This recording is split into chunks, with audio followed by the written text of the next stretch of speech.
The United States' commitment to Taiwan's defense is rock solid. President Trump knows this.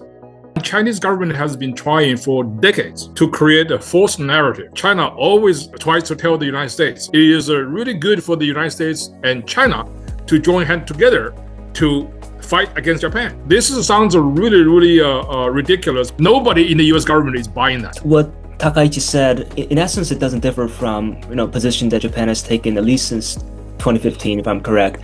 But do you think that China sort of overreacted? Well, I don't think China is overreacting. China is reacting normally, which is acting like a bully. Completely overwhelm this new leader so that nobody else would follow whatever she's trying to do. What Prime Minister Takaichi said is very normal. It's a very commonsensical. Taiwan is so close to Japan. If Taiwan falls to the hands of Chinese Communist Party, Taiwan's southern flank will be exposed. Taiwan sits right there in the first island chain at a very critical point. If China wants to stop Japanese access to the major trading route through the Taiwan Strait, if China wants to control Japan's access to Central Pacific, Taiwan will be the perfect spot. Is that the view, would you say, a lot of those in Washington has and those around President Trump? Yonaguni Island, which is Japan's southernmost part, is only about 70 miles away from Taiwan. China would have AZID, and also you would have some kind of a springboard to increase several hundred miles of China's airspace extended to overlap with Japan's airspace. That is very dangerous. So that's why deterrence is key.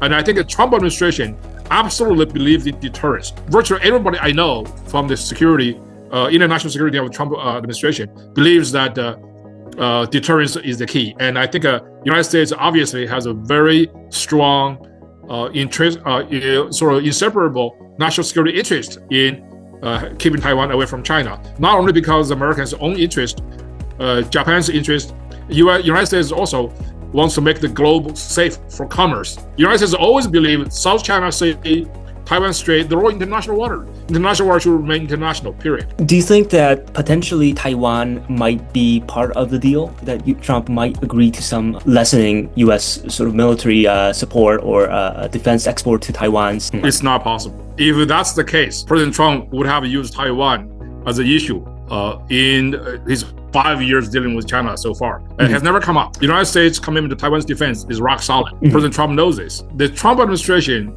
so far has repeatedly warned the Chinese not to bring Taiwan issue in trade negotiations with fentanyl and other issues. Chinese government has reluctantly obliged to that. That's why the Taiwan issue never came up. Now, President Trump also knows that if you sacrifice Taiwan to make China happy, China would never stop at Taiwan. Next thing China wants to have is maybe the Senkaku Island, maybe the large chunk of land between India and China, right, and Vietnam. Also, maybe South China Sea. So this will be endless. That's why President Trump would never give in to China's demand on Taiwan. Trump administration has never stopped selling weapons to Taiwan for Taiwan self-defense. In fact, U.S. just approved a foreign military sale package to Taiwan worth about $400 million. The Taiwanese government has already pledged $40 billion to buy U.S. weapons in the coming years. President Trump is very happy that our important ally Taiwan is willing to spend a lot of money to buy American weapons. Lastly, I think it's also very importantly, there is a tradition, there is a precedent. U.S. policy toward Taiwan has been set up very solidly over the decades. We absolutely oppose any use of force to change the status quo. The United States firmly believes any issue about Taiwan settlement has to be agreed to by both sides of Taiwanese people. Overwhelming majority of people in Taiwan do not want to be part of China. So if you see the U.S. defense posturing, both Republican and Democrats agree we need to beef up our defense against China's attempt to take Taiwan. If China attacks Taiwan, the United States will definitely use force to counter. Say there is an armed conflict over Taiwan. Do you think Trump and his team sees Japan and South Korea as sort of a reliable, ally that would really come into aid the U.S.? And those happen to be the two countries, two of the three countries in Asia Pacific that have mutual defense agreement with the United States. If the United States is under attack, I think the other side would have really take side on the United States. There is an unfortunate part of that. That is, our alliance system in Asia Pacific is exclusively bilateral. The U.S. has a mutual defense treaty with Japan and with South Korea. but South Korea and Japan themselves do not have a mutual defense obligation. So that's something that I think both administrations are trying to work on. Particularly, I give the credit to the Biden administration. I think the Biden administration tried to put the three together, right? Not by treaty per se, but at least by military operation. If China started the war by the predicted sort of access denial, anti-access approach, which is probably they're going to do, that would mean they would have to launch preemptive strike against U.S. assets in Taiwan, in Japan, mostly Okinawa, and very likely South Korea. We have 28 to 30,000 troops over there, and also definitely U.S. Territory of Guam. So if that's the case, which is the most logical speculation, and then I think all bets are off. There's no way Japan and South Korea would not fight with the United States together against China. So the answer to your question, even though it's hypothetical, but I think that there is certain certainty there. This whole concept of strategic ambiguity, do you think it's time to maybe shift a little bit on U.S. policy in general? Ambiguity serves no purpose whatsoever. It has never been the case. The whole idea of strategic ambiguity is not really correct because the United States' resolve to defend Taiwan militarily has never been ambiguous. Nobody in Chinese high command has ever believed there is such a thing called the American strategic ambiguity when it comes to Taiwan's defense. You cannot find anybody inside Chinese high command who believes the U.S. will be reluctant to come to Taiwan's defense when the war takes place.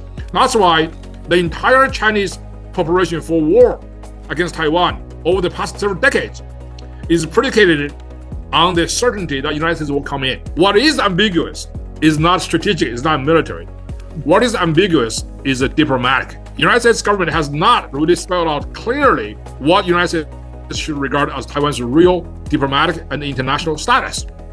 That ambiguity is also dangerous. It doesn't exist, but I think there are more and more people beginning to realize this is a problem. That's why statesmen like Secretary Pompeo has openly proposed that we give Taiwan diplomatic recognition. So I think we're getting closer and closer to that reality. Hopefully, some countries like Japan would take the first step, and then the United States will follow. Because you have much bigger stake there. U.S. maybe do it, but it's much harder for the United States because U.S. has so many special interests. So if our friend and ally in the region recognize Taiwan first, and then we'll go following that, and that will be a cascading sort of effect.